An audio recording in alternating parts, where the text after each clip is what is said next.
बाई जसं इंस्टा फेसबुकवरती प्रेम दिलंय तसंच आज पहिला ब्लॉग आहे.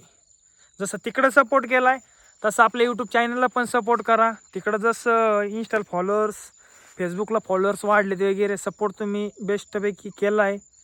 इकडं पण यूट्यूबला तसंच सपोर्ट करा. तिकडं जसे व्हिडिओ वगैरे येतात इकडं पण तसेच येणार डेली. पहिला ब्लॉग आहे, सपोर्ट करा फक्त. आपलं शेतामधलं भरणं वगैरे आवरलं होतं, म्हणजेच सरकीला ऊसाला पाणी बिणी द्यायचं आवरलं होतं, म्हणून आपण आलो आज गंगेमध्ये मोटर बंद करायला. गंगेत जर जायचं म्हटलं तर सगळ्यात भयानक वातावरण. देवाचं मंदिर आहे त्याच्यामुळं काही टेन्शन नाही आहे, पण एवढं भयानक आहे. आता तरी जायला जमतं शक्य, पण रात्री जर जायचं म्हटलं ना भयानक यायला लागतात. मसन वाटा बराही याच्यापेक्षा, एवढं भयानक वातावरण आहे इकडं. काय इकडं समजून येत नाही काहीच. कोणचं केबल कुठं आहे, कोणचं केबलचा जॉईंट कुठं उघडा आहे.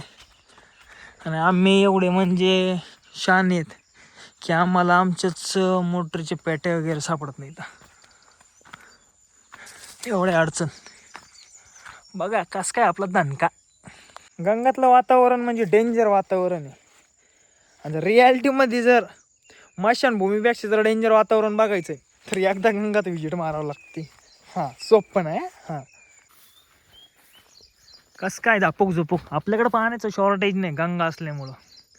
पलीकडून वाळू उपसा, त्याच्यामुळं अजून टेन्शन नाही.